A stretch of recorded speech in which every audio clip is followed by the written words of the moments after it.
I'm Jeremy Greer.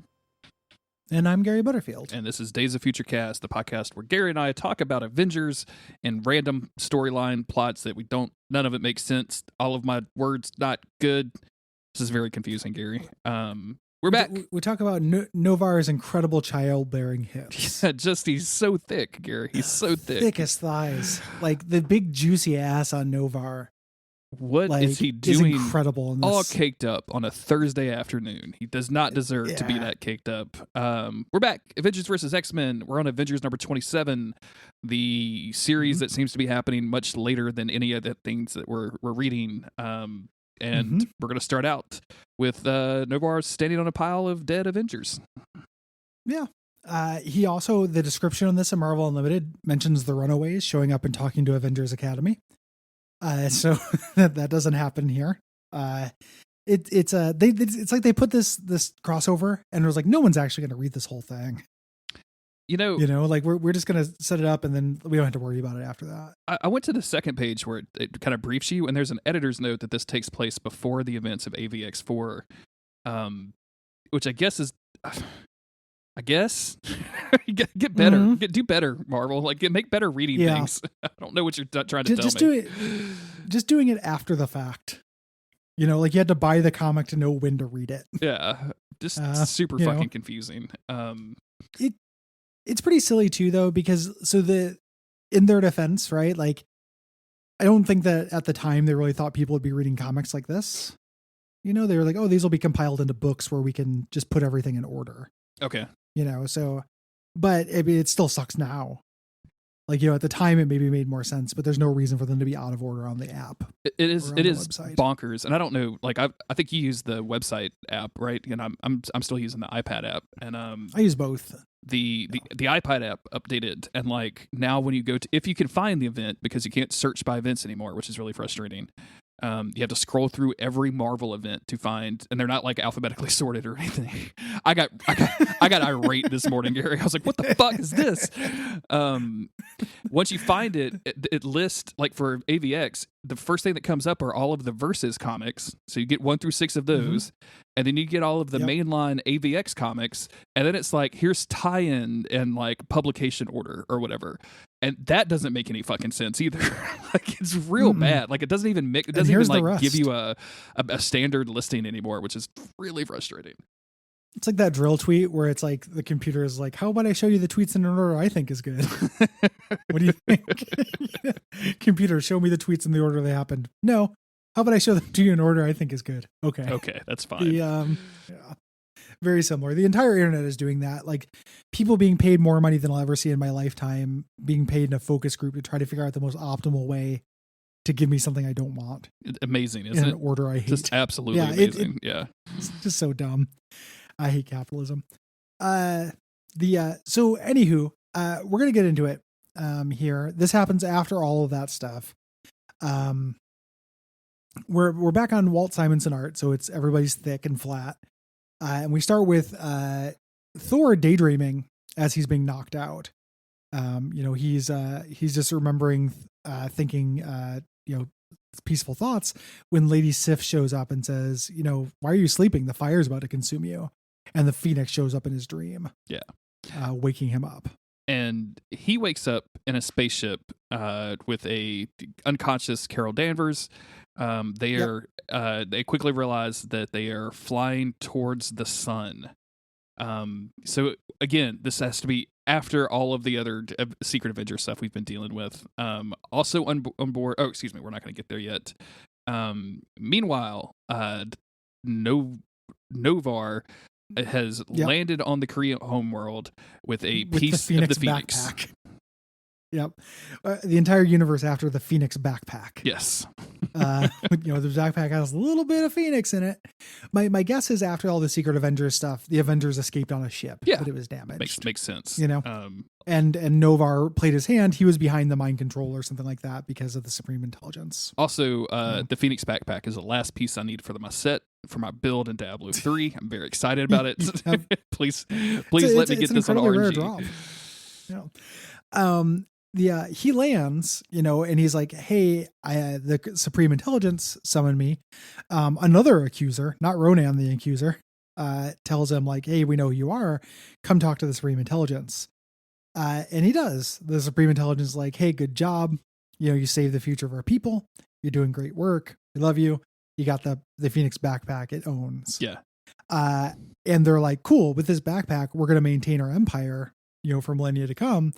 And that's all we need to do, and he's like, whoa, hold up.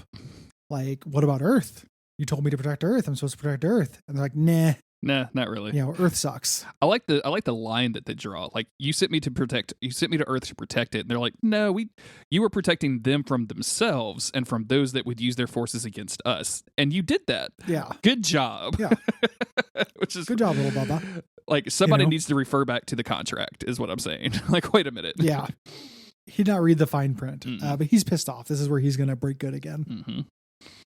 We go back to the Sun Avengers, who are there. Beast is trying to get him out of there. He's got they've got solar panels, so them being this close to the sun gives them a lot of power, but they can't fight the gravity. Yeah. There's a good little bit here. I like. He's like, I know it sounds like I'm joking, but does anyone feel like getting out and giving us a push? Yeah. Which I think is very funny. I think this is very funny too. They start kind of the ship starts, basically rumbling a little bit, so they get tossed around, and Thor is like, I'm going to choose some rocks and put them in my cheeks and then volunteer to go outside. I'm gonna look like shitty blonde Conan. Yeah. Yeah. And I love Rhodey, who like just had his heart stopped like a couple scenes ago. I was like, I'll go. Yeah, I'll do it. And they're like, no, my friend. No, you will man. not. You absolutely will not. You were here because you were a battery. Like, we don't like, you're already a liability in this. Yeah. This adventure. You're a dumb guy in a suit. Like, we're used to having a smart guy in a suit here. Like, we don't need this at all. No. It's very weird that Iron Man during this entire crossover is just the operator. Like, he's just hanging out at the base, like telling everybody what to do. Yeah, it really is. Very strange. Thor gets out and is pushing on the ship, but he's also using his hammer to like to shoot lightning that pushes him. Yeah, I think is the idea. That's why they call it force lightning, Gary. Don't you know? Yeah. Yeah.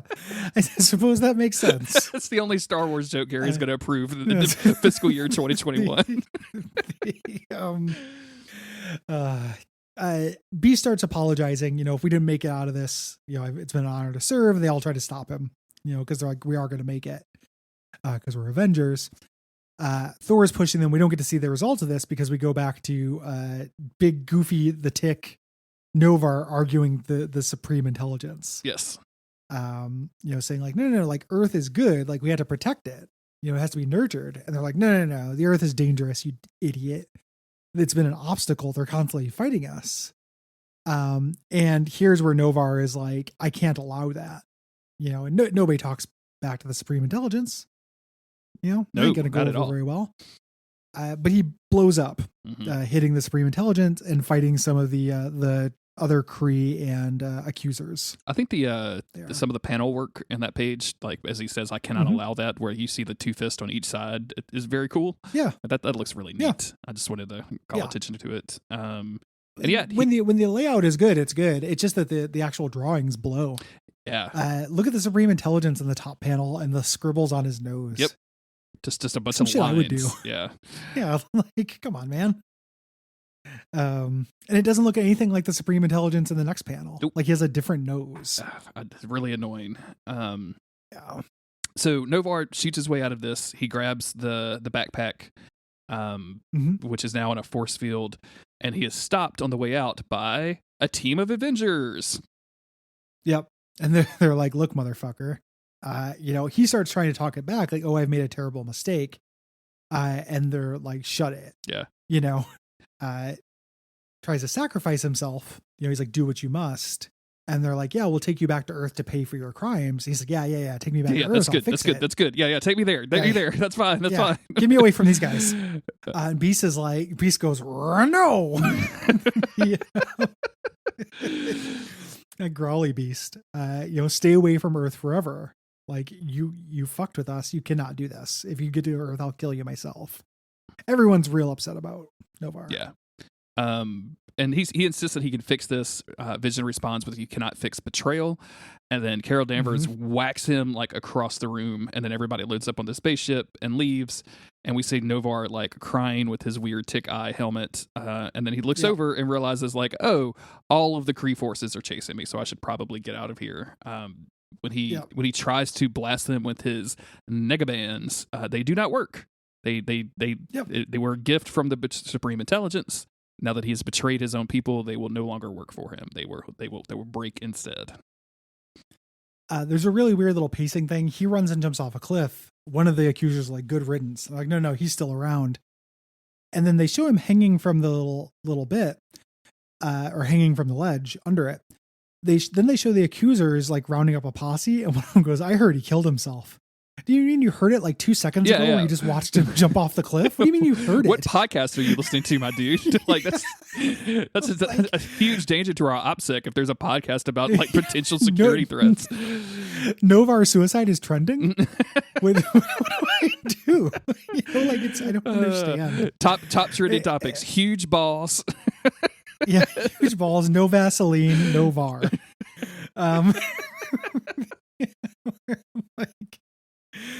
The Supreme Intelligence made my balls huge. So he jumps off. I think some time is supposed to have passed there, but it doesn't come out. Yeah. All of this stuff is very confusing because then he's like, "I think I found him," and it's because Novar grabbed a ship and shoots them. Yes. Right. So we don't see him getting the ship or anything like that though. This is like really bad blocking and putting events in order. Yeah. I mean, I guess you could see it. You can understand because he jumps off and he's holding on. And then they're like looking off the place that he jumped off, and it's like a field of ships. Like it's a bunch of ships that are parked. Yeah. And then you see him, the next time you see him, he's like at the landing gear of a ship, and then he blasts off in one of them. So I guess it makes sense. You just have to really pay attention to it. Like it's not clear. Well, him saying "I heard he killed himself" is what threw me because that made me think that some time had passed. I heard he killed himself. Yeah, it's one of the funniest lines Bendis has ever written on accident. I heard he killed himself. Very passive. Super dark. Yeah. So as he blasts those Kree, we go back to his Earth girlfriend. The worst drawings in comics. How Walt Simonson draws these people. And her roommate being like, "Yeah, you're just keeping this weird fucking orb that he gave you. What if it gives us cancer?" And she's like, "Yeah, we'll get cancer. Then who gives a shit?" Just being fools. The orb starts glowing. She thinks he's back, but he's not there. No. And then next issue is Red Hulk's last stand. What? Excuse me? What's happening? Don't understand that. Like, is the idea that the orb goes off when he dies? Did he die? Dude, I have no. Because if so, like, I do not know enough about Novar to care about any of this shit. Don't you really like his girlfriend Annie? I'm so Annie pilled. I cannot get over how cool Annie is. Everyone wants the Annie Marvel Legends figure. And if you want to give yourself some grief, look at the cover of the next issue. Oh, I know, dude. To see how they're drawing the Hulk, awful. dude. It's absolutely awful. And I do not like it. But we're gonna be there. That's gonna be us very, very soon. Yep. We're gonna become Red Jeremy and Red Gary. Oh no. That sounds terrible. Did I tell you? I've ever told you about the time that it used to be a tradition of me and my friends. We would stay up all night on Saturday night, drinking, having a good time, and then we would drive 2 hours to a tubing place and tube down the river all day. No, that sounds nice. I mean, to be young, right? Like, I would die immediately. And one time, like the party had lasted a little too long for Jeremy, so we pulled onto the side of like a sandbar. And I think like some friends of mine were having sex in the woods or something. I'm not really sure, but Jeremy just passed out on the fucking sandbar, and then woke up with probably 3rd-degree burns over most of his body. Wow! Physically, I think 3rd-degree burns go down to the bone, dude. Yeah, it's 3rd-degree sunburn. How about that? Okay, a sunburn so bad it made me physically sick for days on end. Like I couldn't go to work for a week and a half. Like it was awful. The worst. Wow, he's out. So Red Jeremy does not conjure very good. things in my brain when you say that. It's very terrifying to me. Yeah, Red Jeremy's not scary. He's more of a figure of patheticness. Yeah. Sympathy for Red Jeremy. He needs to have his last stand right away, immediately. Yeah. Falling asleep in the sun is such a to be young thing. Yeah, seriously. Like we didn't do that, but I remember falling asleep in the sun a couple times and being like, oh no. Yeah, this is what have I done to my body? Thank God I have young. cooked myself. Yeah, like you can survive a couple cookings as a young person. But now I would certainly die. Oh man, especially like nowadays, I feel like the sun is a lot worse. Like it's a lot harsher, or maybe that's just me being more sensitive to it. Either one, it's either climate change or me getting old, or a combination of the two. Yeah. Because I was outside talking to my exterminator guy. Poor dude's going through a divorce, and made him talk for like 30 minutes outside the other day. Get to know the people that do work for you, man. It's always fun. But we were standing outside in like the sun, and I was just like the whole time I'm like, why? There's a fucking carport right over there. Why don't I just walk under it to the shade? Yeah. If I can not be in the sun, I have like a blackout paper on my wall, my windows in my house. Like I do not want the sun to be around. And it's autumnal now in Portland. We crossed over the barrier where it's like tops out at 70 degrees. Ooh. So we're in the good zone. And it's been awesome. I've been waking up and it's like fucking chilly in my room. It's so good. Oh, that's awesome. Sun's going away, baby. We can always tell when it's getting colder out because maybe our oldest dog, we call her Winter Mabes. It's the only time like she'll finish eating and they jump up in Autumn's lap and like cuddle with her because otherwise it's just too fucking hot outside. So I think last night was the first time it happened and Autumn was so ecstatic. She's like, "Oh, good. I've got Winter Mabes." I keep waking up with both cats like crushed in on me. Yes. Like a little sandwich. Oh, that's the good between shit. both of them. It's so good. Like it's like I can't really move and but man, it's so good. I woke up this morning and Rosie was asleep at the foot of the bed and her chin was propped on my ankle. And I was just like, well, this is extremely adorable, cute, amazing, and now I am frozen. I cannot move. I cannot move my body. I cannot leave this place, unfortunately. It happens. Yeah. It's the difference between my two cats is that a Pocket, if I move at all or if I think about moving, he's immediately like out. Whereas Jessica, I can just pick up bodily and place somewhere else, and she just purrs the whole time. Oh, it's so just good. Purrs in a new spot. It's so good. She's so happy. Wow, that's like an incredible cat. Thanks everybody for listening. Yeah, absolutely. We appreciate you. I can't remember if we did this stuff already. I don't think that we did. So go to patreon.com/Duckfeed.tv, donate money, get presents in the mail and the RSS feed, all that stuff. Somebody will send you something in the mail. Iceman will probably send you like a W9 or some shit. Like make that happen. It is true. If you go to our Patreon, you will get mail. Okay. They're unconnected. The mail will not be from us. They're unconnected. But both things will happen. There's just no causality involved. But do that. Leave reviews for the show. Tell your friends. Come back. Download the episodes twice on using 2 different IP addresses. Please. Do all that stuff. We'll be back in a couple of days with more X-Men stuff. Probably. I haven't even looked.